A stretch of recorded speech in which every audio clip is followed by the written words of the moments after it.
Hə. Yox, kimdir ki, onu olmaz burada çəkiş eləmək? Üst rəhbərlik deyir ki, bu formada ət gətirin, satın. Niyə belə nöqsanlarınızı gizlətmək üçün? Ona görə qoymursunuz da çəkiş eləmək. Onu da ya asmışsınız görə nöqsanlarınız gizlənsin. Amma bu formada biabırçılıqdır. Bildim, mən sizə demirəm ki, sizlikdir. Bunun məsuliyyəti kimdədir?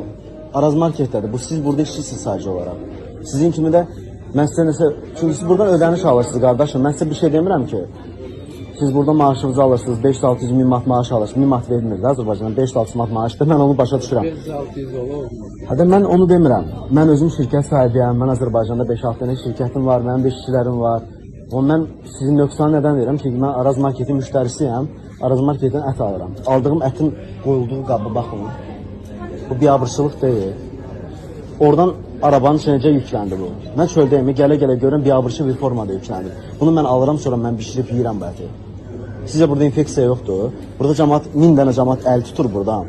Gəlmişsiniz, sonra onun üstünə yığılırsınız.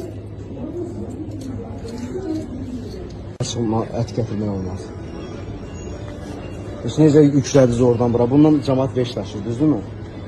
Bu arabayla. Yolda təmizlər. Necə təmizləyirsiniz? Bunun fikrinə baxın üstündə. Görmürsünüz ha siz fikrini?